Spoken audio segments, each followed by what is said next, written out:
Hello, friends. Last week, I discussed the ways language can be affected by Alzheimer's disease.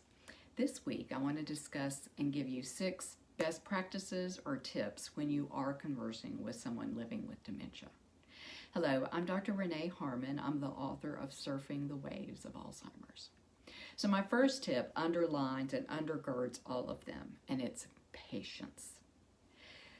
If someone is affected by Alzheimer's disease or another dementia, they're going to have difficulty with word finding and difficulty hanging on to a thought. So you're going to have patience when you're listening to them speak and trying to converse.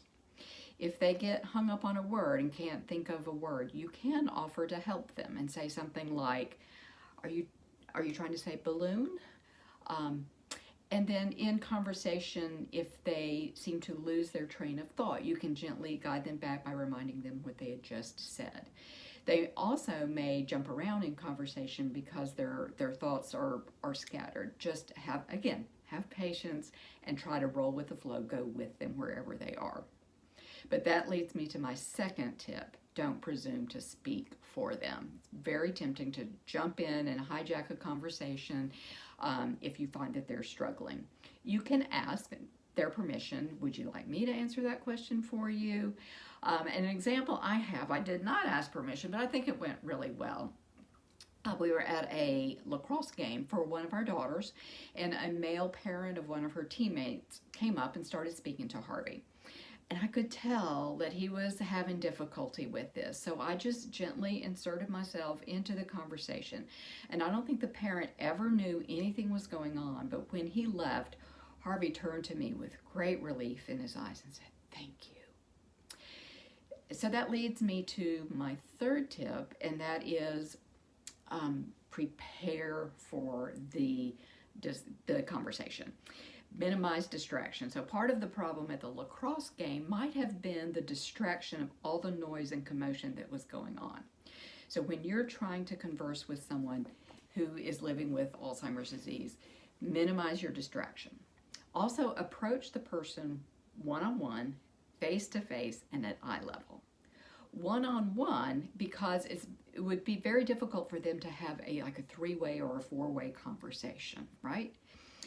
At eye level, so that they can read your body language and so that they might be able to read your lips. We use a lot of lip reading when we talk that we don't even realize we're doing, and they've got that skill too. And face-to-face and eye level also, because if you're talking to someone when you're behind them, they're not going to necessarily know that you are talking to them, and you don't want to startle them by talking to them from behind. So come around front at eye level to begin a conversation. And so that's my next tip, is when you start a conversation, be sure you call them by name and introduce yourself. And you may find over time that you need to drop the pet name for them and call them by their first name. Our daughters realized this and started calling their father Harvey instead of Dad at a certain point in the disease progress. So you may need to call them by their first name, and you need to introduce yourself by name and your relationship with them possibly. So you might say something like, "Hello, William. How are you doing today? I'm Susan, your daughter." Now they might get angry or express anger and say, "Yes, I know who you are," but it might just be bluster, and they might be pleased that you said who you were. Don't get offended. Just roll with the flow. And when you do speak, this is where I'm losing track. I think this is number 5. Speak slowly and simply. It is so counter to the way we are used to having conversation, but you really have to slow down your words and make pauses between sentences and use simple one-syllable words if possible. So it's very difficult for a person living with Alzheimer's disease to follow a string of sentences with multi-syllable words. And it's hard. If they don't understand something that you've said, if they act confused or ask you to repeat something because they don't understand, try to use the same words. I used to think that when this happened with Harvey, if I rephrased it and used different words, that maybe he would understand that better. But I've found, and I've since read, that it actually confuses the matter. They're trying to understand what you've just said, and now you're throwing a whole other set of words at them. That can be very confusing. And my sixth best practice, is to be mindful of body language, yours and theirs. So they can still understand crossed arms and a scowl on your face, even if you're saying very nice words.